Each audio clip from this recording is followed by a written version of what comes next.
All right, I am live on this Monday. This was Easter weekend. I hope you guys all had a nice time. Obviously, not the usual time you would expect to have on an Easter weekend. Let me know when you guys are with me. I saw pictures though on Facebook and on the news everywhere of people uh, still, painting Easter eggs and dressing up in, pretty little dresses. So a lot of people, we did the best we did with what we have right now. A lot of people just, they didn't go to mass. They watched it on their laptop or on their phone. Maybe if you're in an area of the country where there's, oh, hold on, let's see what's going on here. Let me get rid of that. Here we go. All right, I'm back. Let's see who we have. Nan Barry Sakala, I think I'm saying your name right. Tough on being able to see my kids for Easter. Yeah, that is a tough one. And Joan and Ella. Hi, Joan. Gosh, Joan and Ella have been best friends since we were, let's see, how old? How old were we when we met? I guess maybe when I was a freshman in high school. So since we were about 13 years old, you're still out there in California, I think in Roseville. And say hi to me, guys, because I see that there's a lot of you here. I'm going to do something though today um, that I'm kind of excited about. This is a stormy part of the country right now. I think this thing started out.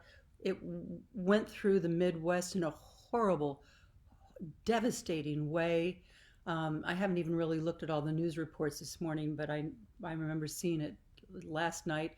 They were concerned that it was going into the night and people would be asleep and not realize that something was coming to their area. We're getting like the tail end. We're just getting, it's been ferocious winds here in the east, and it's been pouring all day here in Connecticut, southern Connecticut, like buckets. I know there are a lot of people without electricity. Um, so hopefully everyone's faring well.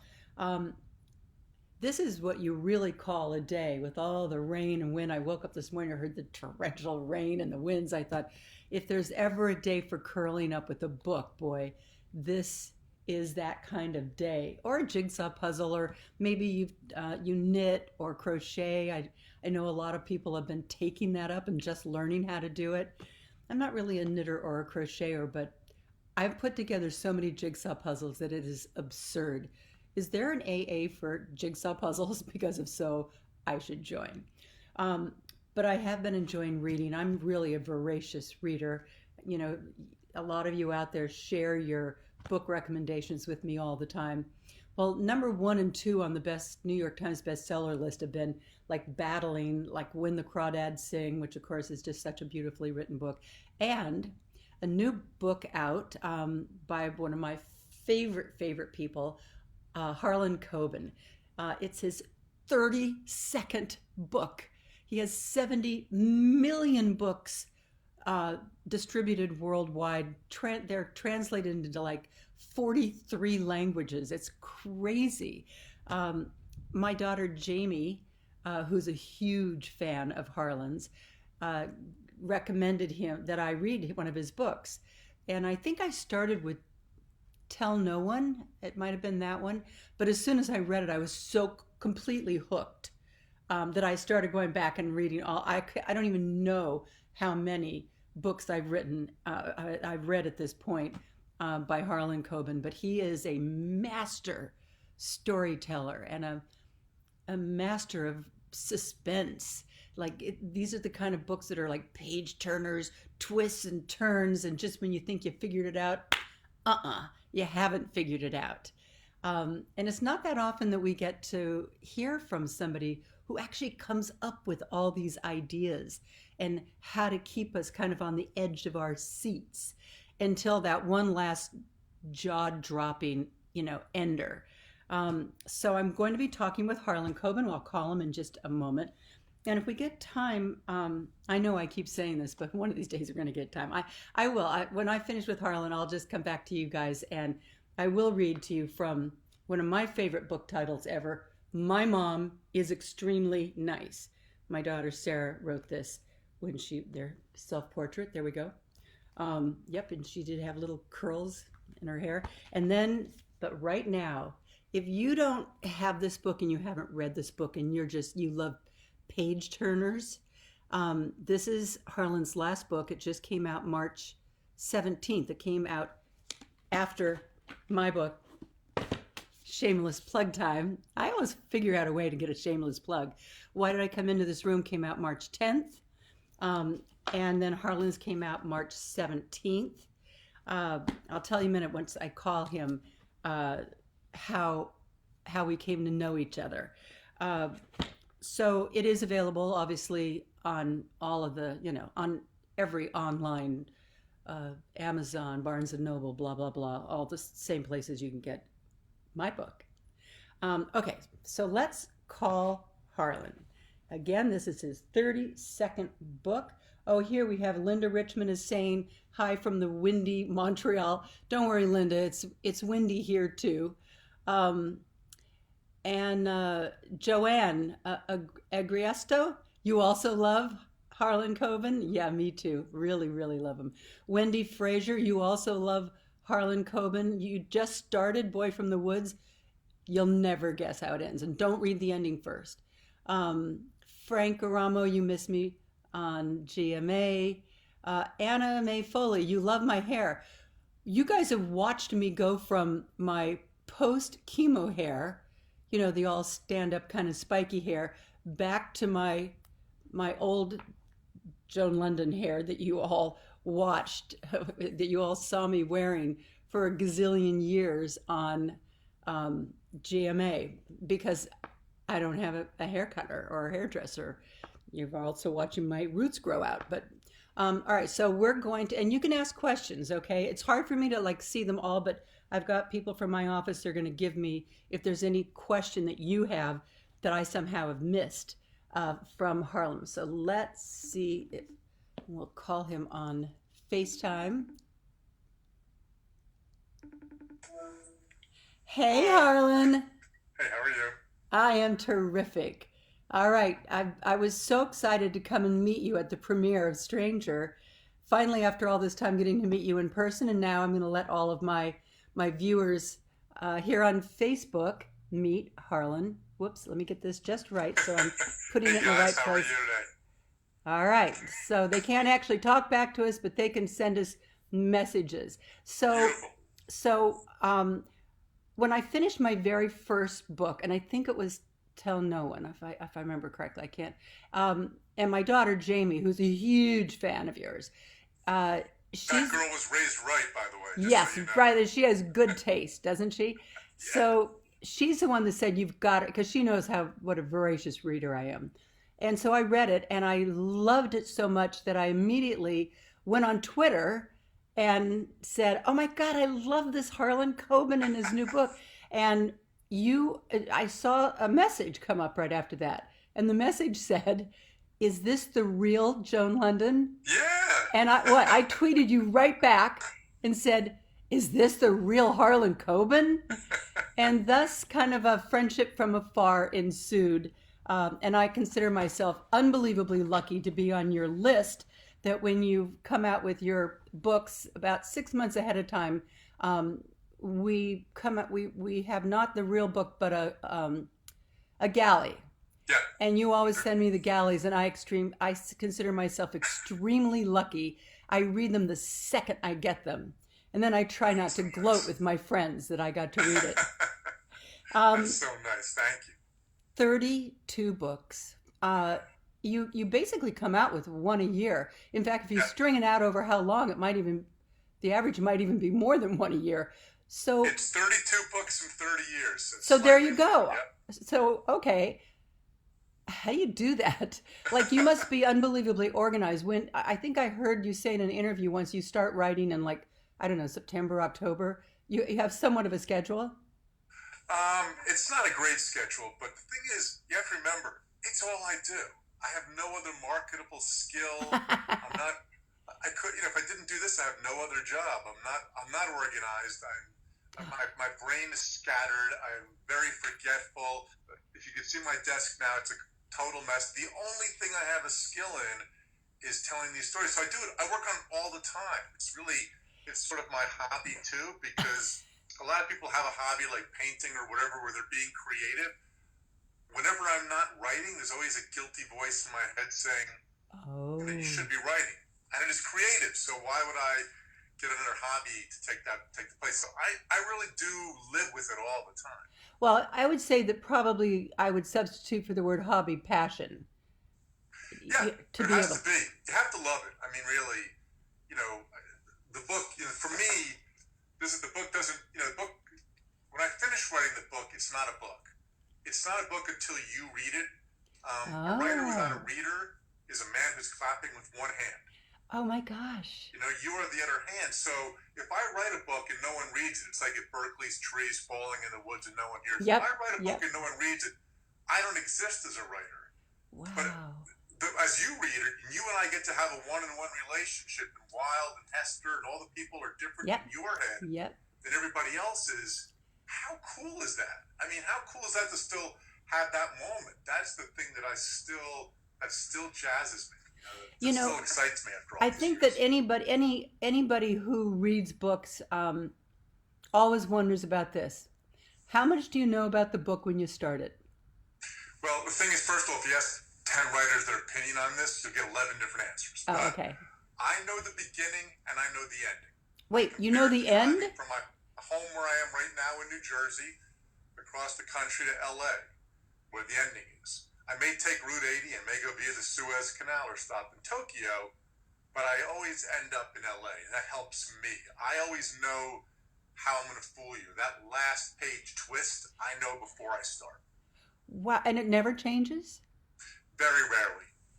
There's one book I think that I didn't know the ending when I started, and I'll know because you know in the case of the woods, there's probably what 3 or 4 different things that happen at the end, different twists. It could have So gone a the lot hard, of ways, and that's Boy from the Woods as the boy opposed from to the the woods, woods. yes. The hard part for me is often trying to figure out which one to give you when to have the maximum emotional impact. And I will tell you something about this one without giving anything away, but you read it, Jones, so you know what I'm talking about.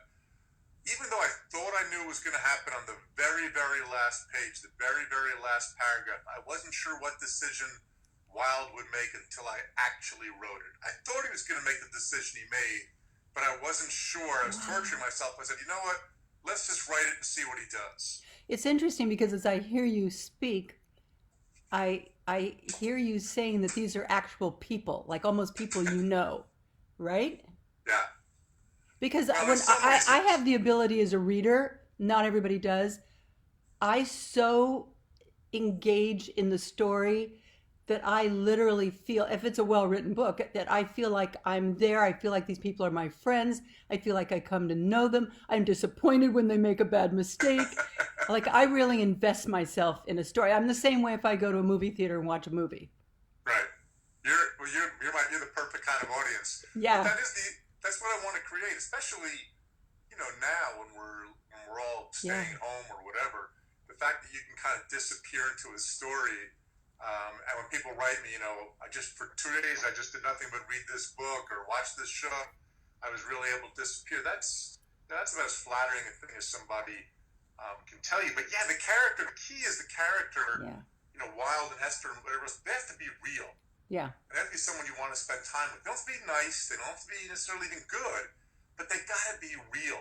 They got to be the person you want to sidle up to in a bar and talk to for hours on end. That's really, I think, the key. Like Stranger.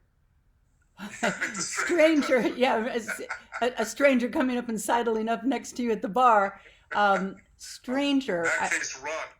Now I read the book, and then I went and I came to the premiere and Right. saw the first episode because let me just say that in addition to being a prolific um, writer and a constant New York Times bestseller, like you went right to the top of that list the first week this thing came out.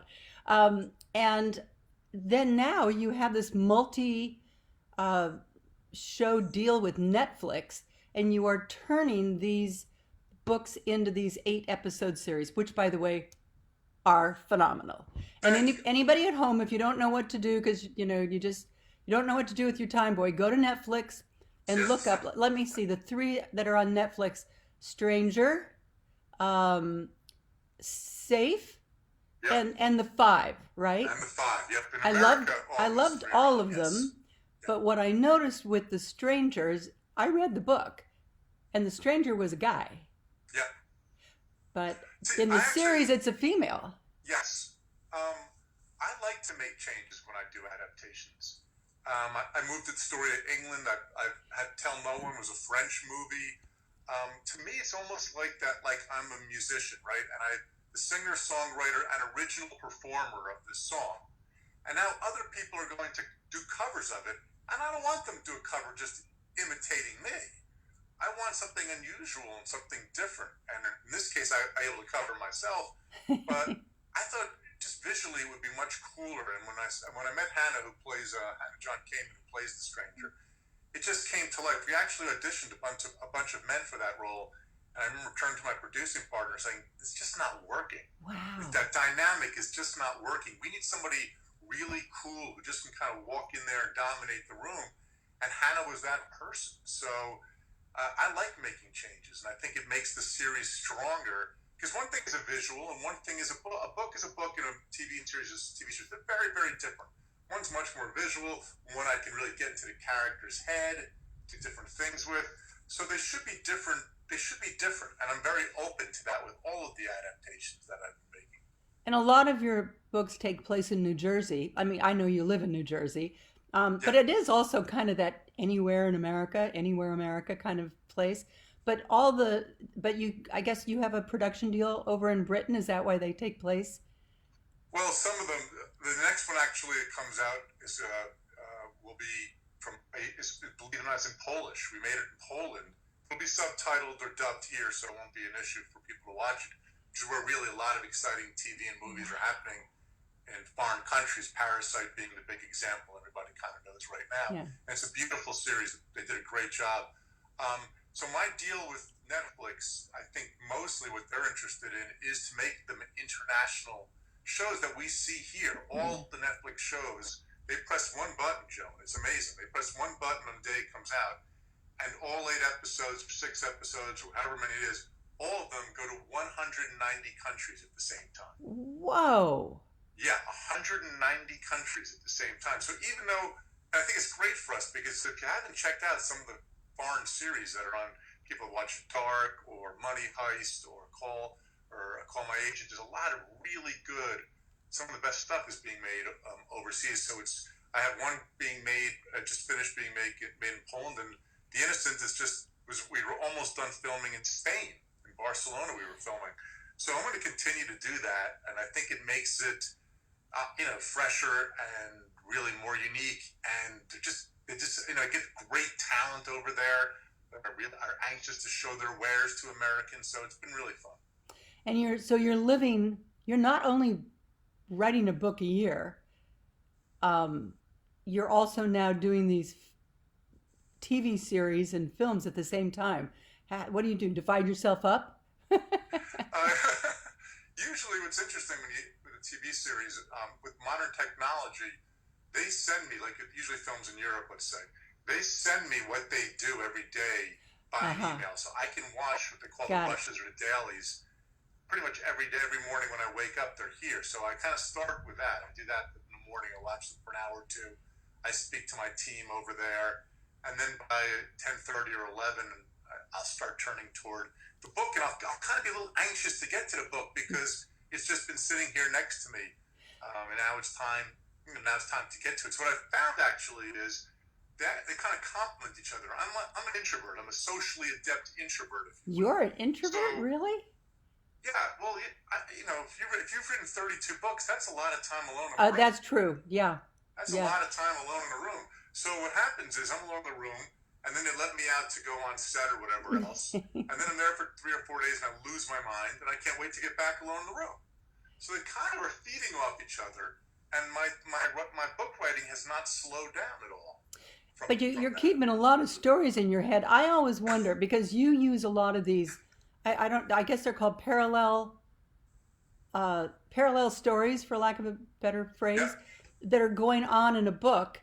And so I started thinking about it. And two things. First of all, do you map it out ever, like on a piece of paper, or do you just keep all of that happening in your head? Mostly it's in my head. Really? I mean, I do take a lot of notes. But my notebooks are almost illegible. A lot of I tell people I was just doing a video for Reese Witherspoon's book club, and I was telling people that are staying at home that you've always wanted to write. I've heard you a million times in a row tell me if I just had time to write. I kind of have time right now. Just take a Yeah. piece of paper, write the words "what if" on the very top of it, because that's what every story starts with, and then let your mind Oh. go crazy. For the boy in the woods. There we go. I was taking a hike through the woods of New Jersey. Believe it or not, New Jersey has the Ramapo Mountains, which are Yeah. part of the Appalachians. I'm walking through the woods, and I'm bored out of my mind because I don't like walking through the woods. I need a coffee shop. I need a bookstore. I need window shopping. And after a while, a tree's a tree. You know what I'm saying? So I see a little boy, probably 6 or 7 years old, walking, and my mind starts doing what it does. I'm like, well, what if? What if a young boy right now walked out of these woods and he claims he remembers no life before the woods? He raised himself there. He broke into cabins to feed himself, lived off the land, has no memory of Don't parents. tell them too No one, much. yeah, no one ever claims him, right? 30 years pass, and he still doesn't know his origin. Yeah. And now another kid goes missing in the woods. That's a pretty cool opening. And that was the Absolutely. seed Yeah. that became the boy from the woods. Does this keep you up at night? Like, Almost never. I sleep pretty well with these you're a stuff. guy. I'm ready. Every once in a while, I had one actually the other night where I grabbed my phone and I started to talk into it a little bit. Oh. But a lot of times, if I do that in the middle of the night, if I have like a dream or something, I used to do that, and then it would make no sense in the morning. It would be like Right. bear with wings flies into blender. It would just make. It's the reason is your dreams feel so real to you Yeah. that you think they're compelling, but most of the time they're not. And so how do you, when you're writing this story, is your objective to be able to keep us at that level of intense suspense, Yeah, that I want you. to I want keep you up to to take. keep us up until 5 a.m. because you Yes, have. I want you to read this book at 10 or 11 o'clock at night Yep. and say, I'm just going to read for 15 minutes. And the next thing you know, it's 5 in the morning and you're cursing me. That turns me on. What can I tell you? That's what I want to do. And I love that feeling as a reader. I love that feeling. Mhm. And if I can give that to you as a Oh, writer, there's very few honors when someone tells me that. Or I went somewhere, I was going to do something today, but instead I just sat yeah. and read this book and I loved every moment of it. As a reader, that's what I long for. So the fact that I can maybe give that to you, I mean, I don't know what job would be cooler than that. Yeah, that's me. You're describing me. I say I'm just going to read one more chapter. Honest, I'm just going to read one more chapter. Then like 5 chapters later I said, "You are an idiot. It's 2:30 in the morning. Like go to sleep." How And long be frankly, I want the same with Netflix. I want you to say, oh, I'll Oh, just wait to the end of the episode. Then you get that hook and you go, all right, one more episode, but that's it. That's it. I'm One more totally episode. there. I binge watch all the time. I binge watch your series. Like I can't stop here. In fact, So nice. I Thank you. was just binge watching what Reese just did, Little Fires Everywhere. And then finally I Terrific. got to the last one. Now I actually have to wait till every Wednesday. It's like, Yes. no. Yeah. That's old fashioned TV, right? That's Where you old can't just fashioned you have TV. to kind of wait. Absolutely. Absolutely. How long before you start, or do you ever like get an idea and you say, don't go there. I'll write a little bit down so I don't forget. But I need a little bit of fresh air in between the last one and the next one. It's not needing it. It's needing it.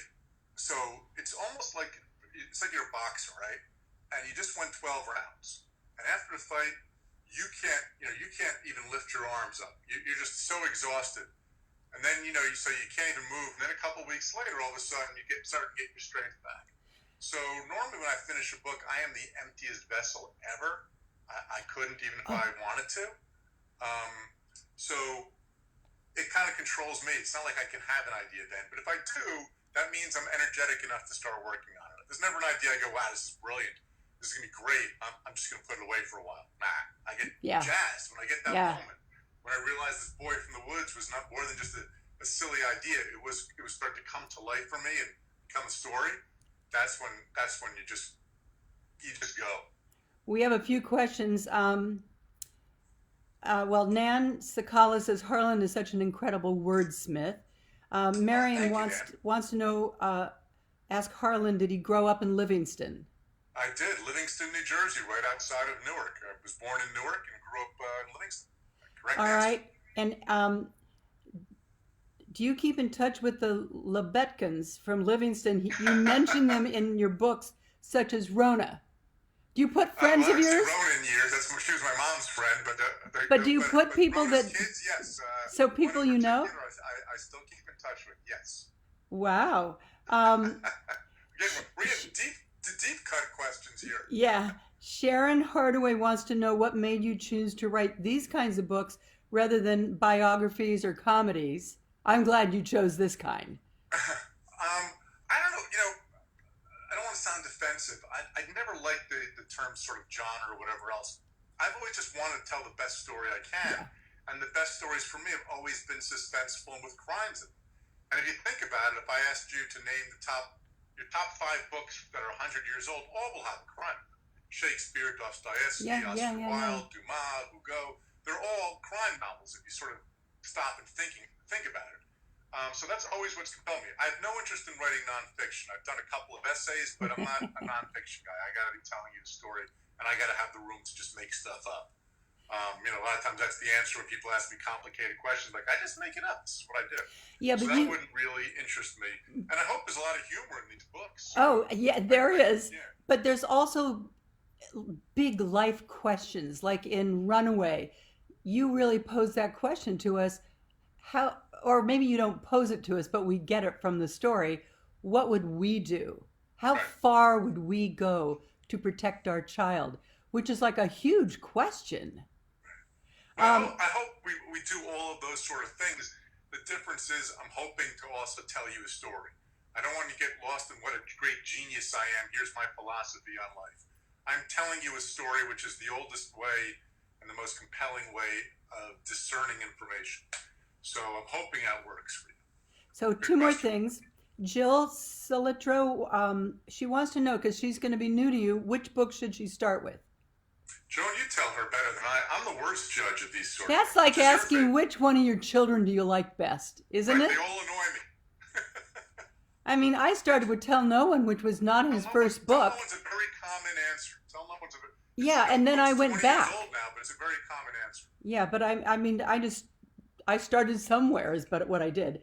Most people, Tell No One was what they call the breakout book. Oh, really? That was my first New York Times bestseller, changed my life overnight. I loved it. So, it's but also I've gone back.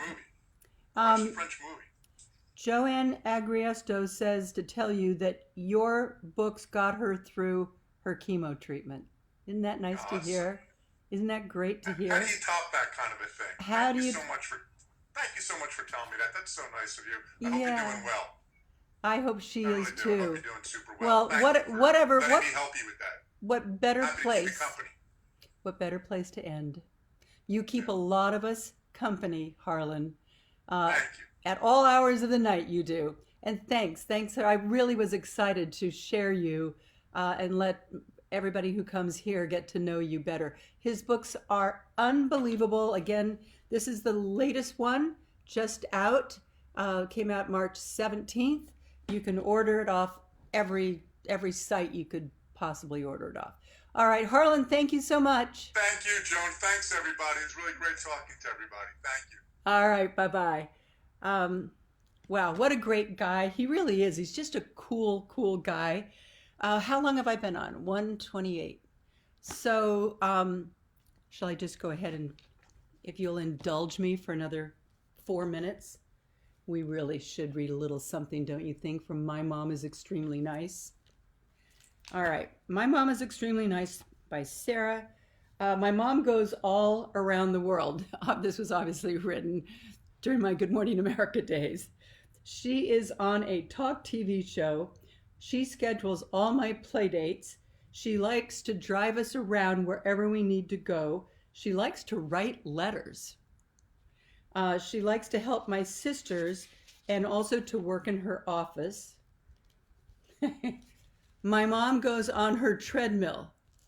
Well, at least you know I don't just talk about it, then I do it. She likes to walk and then she likes to go to bed really, really early. Yeah, I was waking up at 3:30 in those days. My mom loves to go to the city and take us. She loves to talk on the phone. I really don't like to talk on the phone, but when we were at GMA, there was no email. I mean, there was no internet. That's hard to believe that I say that, isn't it? So the writers would call me in the afternoon and the evening, and they would brief me on this, who I was interviewing the next day, and then they'd send me this huge packet of pages and pages and pages printed out. They'd usually arrive right around dinner time to read for the next day. She likes to work out. I hate when my mom makes me go to bed early. She was like a tiny little girl when she wrote this. I hate it if she makes me car sick. She never actually really got car sick, but I don't like it when she says I can't do something. All right, so she's a normal kid. My mom likes statues of frogs. Okay, guys, you see this? When I got divorced, I used to save all these. I used to collect frogs, all different kinds, because I said I was going to have to kiss a lot of frogs before I found my prince. And when I met Jeff, he bought me this Lalique frog and said, may this be the last frog you ever have to kiss because you found your prince. And I did. I definitely found my prince. She loves to go on trips. Sometimes trips are work. My mom really likes watermelon. I do. In fact, watermelon is a natural thing I put in my smoothie in the morning. When I make my green smoothie, I put in raspberries because I love raspberries and watermelon. And watermelon's awesome because it has a lot of water in it. It's a great way to get your water. She also likes some popcorn, but not a lot. I like popcorn when I'm watching Netflix or when I go to a movie. My mom loves giraffes. I think that came from the fact that when they were little, I went to the Columbus Zoo to do a story with Jack Hanna, and I took them with me, and they got to feed the giraffes. You know, the head comes down over the big tall fence. One of my mom's favorite things is nice clothes. Well, wardrobe was a big part. It still is a big part of, you know, being on air all the time. My mom hates it when I rip my clothes. I don't know. I always used to say every time they get upset because they drop something on them, and I'd say, "Don't worry, it comes out in the wash." That was my phrase. Mom does not like it when I mess up the house. My mom hates it when she gets wet. I'm not big on swimming. I'm big on sunbathing, but not like going into the ocean or someone like spraying you with a hose. My mom might get mad if the power goes out. Maybe that explains the gigantic generator which is outside our house, so that we don't have to worry. And I didn't put it in. It was my husband's idea. He put it in. Mom and I like to go to movies together. We really have fun. Me and my mom love to play. We love to draw together. I used to love coming home from work, you know, where everything's so intense and you're reporting on the news that's sometimes so heart-wrenching. And to be able to come home and get down on the floor and just say, let's color. And all you have to do is stay inside the line. That's it. That used to be like one of my biggest distressors. We love to go on TV together. I did take her to work with me a lot. My mom and I love to study about dinosaurs. My mom always kisses me goodnight. My mom is the best mom I ever had. That would be opposed to all the other mothers she's had. My mom is the lovingest mom in the world. She gives me a lot of hugs and kisses, and she reads to me at night. The end. All right, well, I'm going to call her today for sure. About the author, I am 6 years old. I wrote this book because I wanted my mom to see it on Mother's Day. I enjoyed writing it because I like thinking about my mom. This is Sarah's second published book. I, of course, am in possession of several others. All right, that's my show and tell for the day. You guys, thanks for joining me today. On Wednesday, I'm going to have Mindy Stearns, and Mindy's like super cool. You're going to love her. I'll just give you a little tease. She went on as a guest. She went and got a ticket and went to the Oprah Winfrey show. And before a show begins like that, I know this also because my daughter Sarah, who we were just reading from her book when she was little, she worked at Ellen's show, the Ellen show, for several years, and she was that person that did the audience workup, and she would find people like, what do you have, any special talents? And now she's working on a show for Netflix right now. But the person that came out in front of the audience at this Oprah show to, pre-select people from the audience that might be interesting when the show was on, she said, does anyone have a special talent? And Mindy raised her hand. And she said, I do animal sounds, like I can do really authentic animal sounds. So they asked her to do some, and she did them. And by the way, you're going to hear them because I'm going to have her do a few. But I will ask you on Wednesday, so kind of be prepared for this. Do you have any special talent? And I don't mean that you're a writer or you're this or that. I just mean that you can, like my daughter, she makes art out of Play-Doh. What do you do? Do you have some kind of a special talent? Do you juggle? Can you whistle like an entire song? So think about that, and I'll ask you on Wednesday. All right, I've had you a little longer than I planned today, but bye-bye, everyone, and I'll see you tomorrow. All right, have a good day. Bye.